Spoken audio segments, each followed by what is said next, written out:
Ẹ jẹ́ a gbàdúrà. Let us pray. Ọlọ́run bàbá wa, a dúpẹ́ fún oore ọ̀fẹ́ ńlá èyí tí àwa tún rí nínú yín lówùúrọ̀ yìí láti wà níwájú yín fún ọjọ́ ìsinmi. Dúpẹ́ fún èyí tí a ti ṣe nígbà tí a kóra wa jọ. Dúpẹ́ èyí tí a tún ti ṣe nígbà tí a wà nílé wa, torí ìwọ ni Ọlọ́run wa síbẹ̀. Dúpẹ́ fún ìfẹ́ ńlá èyí tí ẹ ní sí wa. Dúpẹ́ fún àkókò bí irú èyí tí ẹ̀yin mọ̀ sí, tí ẹ sì ti gbé ìgbésẹ̀ láti ṣe ohun tó yẹ fún wa. Ọlọ́run wa, ẹ gba ọpẹ́ wa o. Amen. Ògo ni fún orúkọ yín o. Hallelujah. Ọlọ́run ọ̀rọ̀, ìwọ náà ni àwọn fẹ́ bá àwọn èèyàn rẹ sọ ìfẹ́ ọkàn rẹ gẹ́gẹ́ bí o ti fi sí àwa náà lọ́kàn lórúkọ Jésù Kristi. Olúwa fún ara rẹ, Olúwa fún ìtumọ̀ rẹ̀ fún wọn. Amen. Ó yé ọ̀rọ̀ yìí, Olúwa jẹ́ ó yé wọn. Amen. Ojú má jẹ́ ó tì wá. Amen. Ọlọ́run wa, ògo ni fún orúkọ yín. Ó ti Hallelujah. gbọ́ mi láàárọ̀ yìí lórúkọ Jésù Kristi. Ìyanu tí ọkàn rẹ fẹ́ àti àánú àti ojú rere mo pápọ̀ lówùúrọ̀ yìí lórúkọ Jésù Kristi. Ọlọ́run kó fi lé ẹ lọ́wọ́. Amen. Lẹ́yìn ìsìn tí àárọ̀ yìí lórúkọ Jésù kó bá ayọ̀ rẹ pàdé. Amen. Bẹ́ẹ̀ ló Olúwa wí. Amen. Ojú ìgbàgbọ́ kò ní tiwa. Amen. Ní orúkọ Jésù Olúwa wa. Amen. Praise the Lord. Hallelujah. A kí ẹ̀yin ọmọ Ọlọ́run láàárọ̀ yìí. Greet you, children of God, this Fún oore morning ọ̀fẹ́ tí ó pọ̀ báyìí tí Ọlọ́run fi fún wa. for the great grace that God has given unto us. Láàárọ̀ yìí, This morning, a fẹ́ sọ̀rọ̀ lérí ìgbàgbọ́. we want to talk about faith. Mo pè é báyìí pé I titled it, gbígbé ayé ìgbàgbọ́ nínú Ọlọ́run. Living a Faithful Life in God. Bí ènìyàn bá gbé ìgbé ayé ìgbàgbọ́ nínú Ọlọ́run, When you live a life of faith in God, a máa gba ìdáláre. it gives one justification. Mo sọ níjọ́ Thursday, I said on Thursday mo ní bí ènìyàn bá ń gba àdúrà, that when one prays, mo ní kọ́kọ́rọ́ tí máa ń ṣílẹ̀kùn àdúrà. that the key that opens the door of Ó ní prayer ìgbàgbọ́ tí a ní nínú Ọlọ́run. is the faith that we have in God. Lóòótọ́ orúkọ Jésù la fi ń gbàdúrà. Truly we pray in the name of Jesus. Bá a bá forúkọ Jésù gbàdúrà, When we pray in the name of bá a bá Jesus, béèrè lórúkọ Jésù, when we ask in the name of tá a bá Jesus, ní ìgbàgbọ́, if we don't have faith, a lè má rí ìgbà. we might not receive Ẹ wo ibi tí a ti ka lẹ́sìn fún wa from yìí. the passage read from Ó us. jẹ́ kí a mọ̀ pé ìgbàgbọ́ ṣe kókó. We are meant to understand that faith is very important. Nígbà tí a yẹ Bíbélì wò, When we search through the scripture, gbogbo ọ̀rọ̀ tí Jésù sọ, everything Jesus bí said, àwọn ìjìmọ̀ àwọn oníjìnlẹ̀ tí wọ́n kó jọ, and the philosophers, when they put it together, wọ́n ní ìgbàgbọ́ ó ń lọ sí nǹkan bíi 369 times tí ọ̀rọ̀ ìgbàgbọ́ jáde. they said the word faith came out about 369 times. Lẹ́nu Jésù Olúwa wa nìkan. Just from our Lord Jesus Nínú eléyìí Christ, tí a kọ lẹ̀. from what was recorded. Ìyẹn fi hàn pé ìgbàgbọ́ ṣe kókó It shows that faith is very nínú ìgbé important ayé wa. in our life. Láàárọ̀ yìí, This morning, fẹ́ ṣí ọkàn rẹ sí. I want to open your heart Bó o more. bá ní ìgbàgbọ́, If you have faith, tí ìwóró mustadi, like a mustard seed, Bẹ́ẹ̀ni wípé Bible says, bó o bá sọ fún òkè if you tell the mountain, pé kó ṣí ìdí, that move, Bẹ́ẹ̀ni wípé Bible says, ó máa ṣí ìdí. shall be moved. Mọ́ láàárọ̀ yìí, But this morning, jẹ́ ká rí àwọn èèyàn kan let us look for some níbi tí people a ti ka lẹ́sìn fún wa. from where lessons be read to Wọ́n us rìn ní ìgbàgbọ́. that walk by faith. Mo lo èdè kan fún wọn. I use a word for them, Àwọn alábàágbépọ̀ òkìkí nínú ìgbàgbọ́. that these are the people of fame in faith. Let me put it like this. I say faith, hall of fame. Àwọn alábàágbépọ̀ òkìkí Nínú nínú ìgbàgbọ́. ìgbàgbọ́. Tàbí kí n tún lo èdè mìíràn. Àwọn akíkanjú nínú ìgbàgbọ́, the hero of or faith. we can say the hero of the veil Àwọn tó of jẹ́ faith. pé wọ́n fi ìgbàgbọ́ rìn. Those that walk with faith, Tí ìgbàgbọ́ yẹn sì mú èso ńlá jáde. and the faith brought out good fruit for them Àti gba nǹkan lọ́wọ́ Ọlọ́run. to receive things from God. Ọ̀pọ̀ ìgbà mìíràn kì í nira. Most times it's not difficult. Ìnira tó wà ń bẹ̀. The only problem Òun there náà ni pé wọn ò gbàgbọ́. is that they don't have faith. Wọn ò ní ìgbàgbọ́. They don't have faith.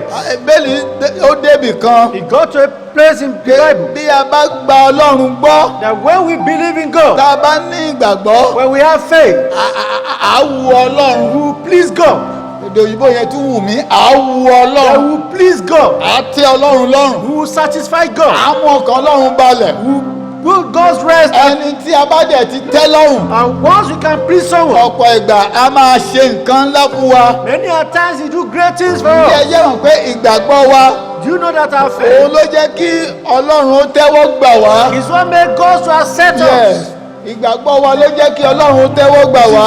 Our faith that makes God to accept us. Ẹ padà sínú ìwé Hébérù yẹn. Let's go back to the book of Hebrews, Ẹ ka ẹsẹ̀ kínní àti ẹsẹ̀ kejì. verses 1 and 2. Ìjẹ́ ìgbàgbọ́ ni ìdánilójú ohun tí à ń retí, ìjẹ́rìí ohun tí a kò rí, nítorí nínú rẹ̀ ni àwọn àgbà ti ní èrè rere. Bíbélì wípé ìgbàgbọ́ jẹ́ ohun ìdánilójú. The Bible says that faith is the substance of things. Tó bá ń retí nǹkan kan inú ìgbàgbọ́ ni. When you are expecting something, you are hoping for something through faith.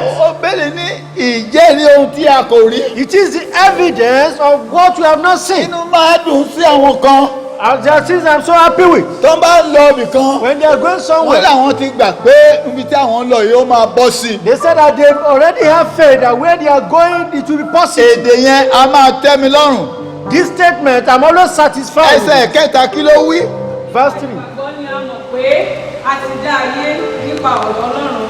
Nítorí náà, kì í ṣe ohun tí ó ti hàn ni a fi dá ohun tí a rí. Ibi tí a ń kà yìí a rí i pé Bíbélì yìí ló sọ bí a ti dá ayé. It is this Bible that made us to know how the world is being formed. A dẹ̀ gbà á gbọ́ And we believe it. pé bó ti rí nìyẹn. That is how it is. Bó dẹ̀ ti rí nìyẹn. And that is how it is. Lẹ́yìn ìgbà tí àwọn èèyàn Bíbélì ti wáyé kó tó di pé àwọn èèyàn bẹ̀rẹ̀ sí í ṣe láti ṣàwárí omi, ṣàwárí èyí, ṣàwárí tọ̀hún, Bíbélì ti wà bẹ́ẹ̀. Ìyẹn fi hàn pé gbogbo tó wá ṣàwárí yẹn ó fìdí tí Bíbélì yẹn sọ ó fìdí rẹ̀ múlẹ̀. Bible has been in existence ever before man started searching out things, which now shows that Bible is being confirmed from what is being searched out. Láàárọ̀ yìí This morning, mo ń fẹ́ kó o jẹ́ kí ìgbàgbọ́ rẹ mú kó o dúró déédéé. I want your faith to make you stand firm. Ìgbàgbọ́ máa ń mú kí èèyàn let me put it in this way, faith allow you to stand against your problem. Ènìgbẹ́ ìgbàgbọ́ máa mú kí o dúró lòdì sí àwọn Yes. ìpèníjà rẹ. Bó bá ní àmì tí èèyàn fi ń mọ̀ pé òun ní ìgbàgbọ́ nìyẹn. This is the sign that one has, that one knows that he has faith. Lóòótọ́ nínú ẹ̀kọ́ ọ̀rọ̀ ìgbàgbọ́ yìí ṣe ohun tá a fojú rí. Truly, from the word or from now, it's not something that it can be seen. It's abstract. Ohun tí a ò fojú rí ni. It's something that cannot be seen. Wọ́n ìgbésẹ̀ tí ènìyàn máa ń gbé. But the steps that man takes, Ọ̀rọ̀ tó máa ń jáde lẹ́nu ènìyàn. the word that comes out from man, Èrò tó máa ń jáde láti inú ọkàn the ènìyàn. thought that comes out from the heart of A a man, máa fi àṣírí ìgbàgbọ́ hàn fún ènìyàn. is what reveals the secret of faith to man. Ẹ jẹ́ á wo àwọn èèyàn mẹ́ta kan láàárọ̀ Let yìí. us look at three people this Ẹni morning. kínní The first òun person náà ni Ábẹ́lì. is Abel. Bẹ́ẹ̀lì wí nínú ẹsẹ̀ kẹrin ẹ̀ka ká gbọ́. Nípa ìgbàgbọ́ ni Ébélì rú ẹbọ sí Ọlọ́run. Ẹ̀hẹ́n. Tí ó sọ ti Káínì. Ẹ̀hẹ́n. Nípa èyí tí a jẹ́rìí pé olódodo ni, Ọlọ́run sì jẹ́rìí ẹ̀bùn rẹ̀, àti nípa rẹ̀ náà bí ó ti kú ni ó ń fọhùn síbẹ̀. By faith, Abel offered to God a more excellent sacrifice than Cain, through which he obtained witness that he was righteous, God testifying in his faith, and through it, he being dead, still speaks. Kí la fi mọ̀ pé Ábẹ́lì ní ìgbàgbọ́? How do we know that Abel has faith? Ó tẹ́ Ọlọ́run lọ́rùn. He pleased God. Ó satisfy Ọlọ́run. He was able to satisfy God. Inú Ọlọ́run dùn sí i. God was happy and was pleased with him. Inú Ọlọ́run dùn sí i. God was happy with him. Ó rú ẹbọ. He offered sacrifice. Àwọn kan ní ẹ bóyá kò sẹ́jẹ̀ nínú ẹ̀ kò sí nǹkan kan kò ń ṣe bẹ́ẹ̀ ni o. Some people were saying whether it's because there was no bloodshed in that of Cain, not because of that. Ohun tí ènìyàn bá ní lèèyàn fi ń rúbọ láti àtètèkọ́ṣe. It is what man has that you offer as a sacrifice right from the Àyè ò beginning. sí láàárọ̀ yìí láti kọjá lọ bẹ̀. There is no time for us to go back there. Bíbélì pa láṣẹ. But Bible decreed that Nínú ohun tí òun Ọlọ́run bá fún yín. from what if God has given Ẹ unto you, fi ẹ ṣe ìrúbọ. you offer sacrifice. Ṣùgbọ́n tá bá wo Genesis orí kẹrin ẹsẹ̀ ìkejì sí ìkarùn-ún. If you look at Genesis chapter 4, verses àárí àmì kan 2 níbẹ̀ to 5. You see a sign there. tó fi mọ̀ pé ìrúbọ Ábẹ́lì ó ṣe ìtẹ́wọ́gbà. You know that the Abel's sacrifice was Ìyẹn fi hàn acceptable. pé ó tẹ́ Ọlọ́run lọ́rùn. That shows that he pleased God. àmì ìgbàgbọ́ nìyẹn o. That is a sign of faith. ẹ̀ka Genesis 4:2-5 kẹjọ Genesis gbọ́. 4, 2 to 5. Ábẹ́lì arákùnrin rẹ̀ Ábẹ́lì a sì máa ṣe olùṣọ́ àgùntàn ṣùgbọ́n Káínì a máa ṣe aroko. Ó sì ṣe ní òpin ọjọ́ wọ̀nyí tí Káínì mú ọrẹ nínú èso ilẹ̀ fún Olúwa wá àti Ábẹ́lì ó pẹ̀lú mú nínú àkọ́bí ẹran ọ̀sìn àti nínú àwọn tí ó sanra.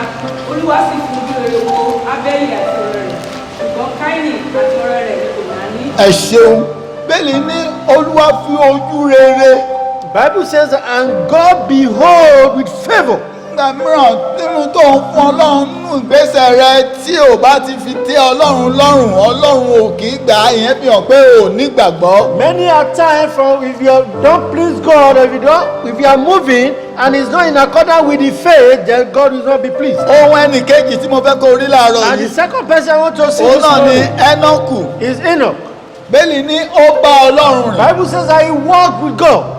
àmì ìgbàgbọ́ nìyẹn. That was a sign of faith. báwo la ti mọ̀ pé a ní ìgbàgbọ́? How do you know that you have faith? bíbá Ọlọ́run rìn. By walking with God. kí là ń pè ní bíbá Ọlọ́run rìn? What do we mean by walking with God? Ọlọ́run pàṣẹ èèyàn tẹ̀lé. God decree and you are following the Ọlọ́run ní ordinances. ká ṣe à ń ṣe é. What God said we should do, we are doing òun it. náà ni à ń pè ní bíbá Ọlọ́run rìn. That is what we call walking with God. ẹ wo Hébérù orí karùn-ún orí kọkànlá ẹsẹ̀ karùn-ún yẹn. Hebrew chapter 11. Nípa ìgbàgbọ́ ní a sì ṣe Énọ́kù ní kò padà. Ẹ̀hẹ́n. Kí ó má ṣe rí ikú. Ẹ̀hẹ́n. A kò sì rí i. Nítorí Ọlọ́run ṣí ní kò padà. Nítorí ṣáájú ṣí kò padà rẹ̀.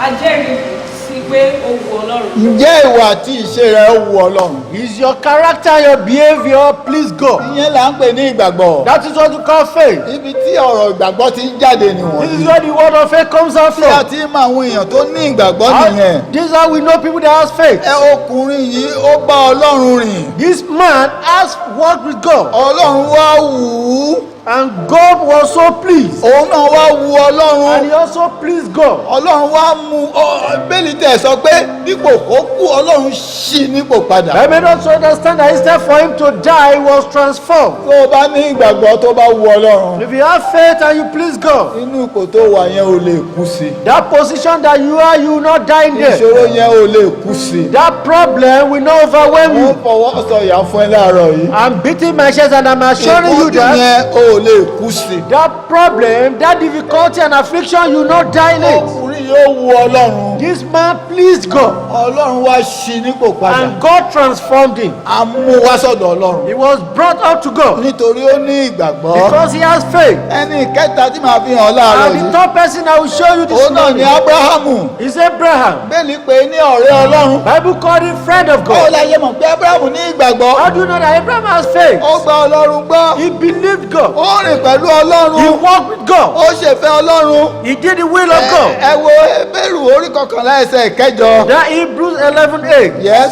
Nípa ìgbàgbọ́ ní Ábúráhámù nígbà tí a ti pè é láti jáde lọ sí ibi tí òun yóò gbà fún ilẹ̀ ìní.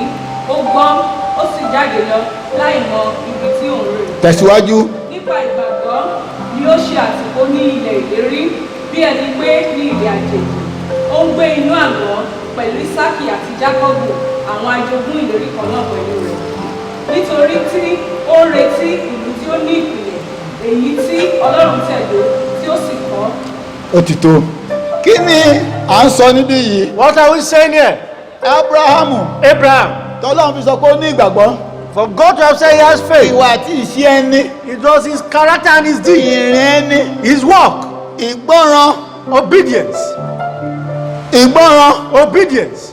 ó ní àmì ìgbàgbọ́. That's the sign of faith. bó bá lò gbàgbọ́. If you say you have faith, bó o bá gbọ́ràn. if you don't have, if ó you're not obedient, ó gbàgbọ́. you don't have faith. ó gbàgbọ́. You don't have faith. àwọn èèyàn wọ̀nyí These people tàbí ọ̀yìn láàárọ̀ that we yìí have revealed to you this wọ́n rìn morning, nínú ìgbàgbọ́. they walked in faith. wọ́n dúró nínú ìgbàgbọ́ They stood in faith nítorí ìwà àti ìṣe wọn. because of their character and wọ́n deed. tó súnmọ́ Ọlọ́run. It was close to God. Ọlọ́run pàṣẹ God decreed. àti èdè nìkan. We got to a place. Ọlọ́run ọlọ́run dán Ábúráhámù wò. God tested Ó ní Abraham. Ábúráhámù, He said, mo Abraham, mọ̀ pé ó nífẹ̀ẹ́ ọmọ yìí. I know you love this Lọ fi son. ṣe ìrúbọ fún mi. Go and find out a sacrifice Ó unto gbé him. ìgbésẹ̀. He took the step. Ó lọ. He went. Bẹ́ẹ̀ni Ọlọ́run wá ń wò ó. And God was looking Ó at ń him. dán ìgbàgbọ́ rẹ̀ He wò. was testing his Ó ń faith. dán ìgbàgbọ́ rẹ̀ He wò. was testing his Ìgbà faith. mìíràn Ọlọ́run á máa dán ìgbàgbọ́ wa wò. At times God will test our Láti mú faith. nǹkan ńlá jáde. To bring out great Láti things. mú ògo jáde. To bring out glory. Á dẹ̀ sú wa. And you just get Á fed up. dẹ̀ rò pé bóyá kì í ṣe ohùn Ọlọ́run. And we think it's not the voice of Á rò God. pé òun pásítọ̀ ni. Which is the voice of a Á rò pastor. pé òun wòlíì ni. Which is the voice of a Láì kò prophet. mọ̀ pé Ọlọ́run fẹ́ mú nǹkan kan jáde. Don't know that God wants to bring out Nígbà tó something. wá débi tó ti fẹ́ rúbọ. When he got to a place of Ọlọ́run wá lo sacrifice, èdè ńlá God kan. now used a great Ó ní statement. Ábúráhámù. He said, Ó Abraham, ní mo mọ̀ pé I know ó that gbà mí gbọ́. you believe me.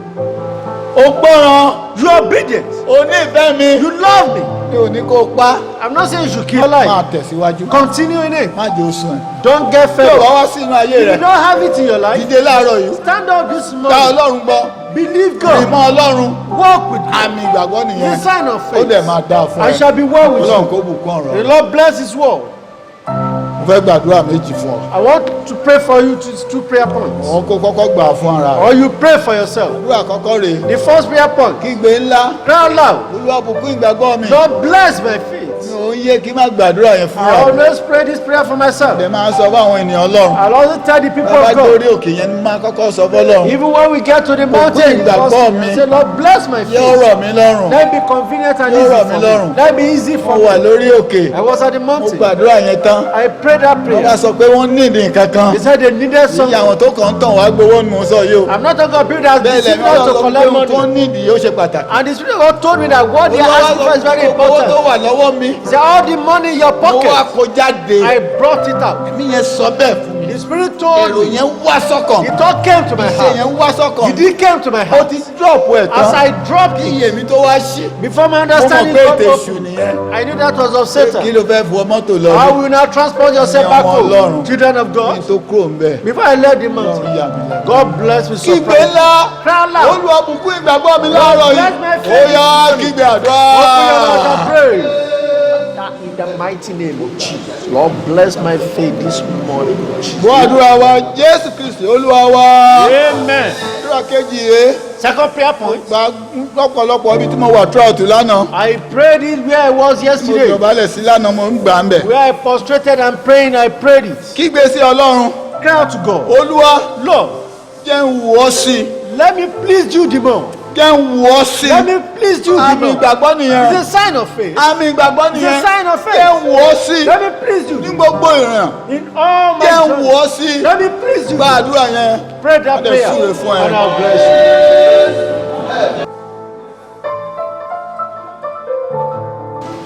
Adúpẹ́ lọ́wọ́ Ọlọ́run fún èyí tí àwa gbọ́ yìí. We thank God Almighty for what you have heard. Ẹ tún pàdé wa ní ìjọ mẹ́jọ bákan náà. Join us likewise on Sunday. Ẹ jọ̀ọ́ a máa dánlódù ọ̀rọ̀ tí a gbọ́ yìí sí YouTube wa. This sermon will be downloaded on our official YouTube. Ẹ jọ̀ọ́ bí ẹ ti ń gbọ́ ẹ máa share ẹ̀ pẹ̀lú àwọn ènìyàn. As you are watching and you are listening to it, share with your friends. Lórúkọ Jésù ojú òní ti wà. In Jesus' name, not be put to Ẹ jọ̀ọ́ ẹ shame. jẹ́ á gbọ́ràn sí gbogbo àṣẹ tí àwọn ìjọba sọ fún wa. Please let us be obedient to all the instructions given by the Ẹ government. jọ̀ọ́ wọ́n ní kí a súnmọ́ ìyìn fúnra wa ká má súnmọ́ra wa púpọ̀ jù. They said we should observe social distancing Kí a sì máa bo imú àti ẹnu wa ní gbogbo ìgbà. and we should always cover our nose and mouth. Tí èrò bá pọ̀ wìtìwìtì sí má lọ síbẹ̀. Wherever you see crowd, please don't go there. Wọ́n sì gun ọ̀kadà. You don't ride on bike. Àwọn tó bá ń gun márúwá méjì ni wọ́n pè é gbà kó jẹ́ ó jẹ́ méjì tó bá ti ń kọjá ẹ̀ má gbà fún wọn má gùn ún wọ̀ mìíràn. For those that are using tricycle, they say you should not carry more than two. Once it's more than two, please don't join them. Bí a ti ń ṣe lé Ọlọ́run máa bùkún wa o. As we do this, God will bless Ní us. orúkọ Jésù Olúwa wa. In Jesus' name. Ẹ ṣé. Thank you.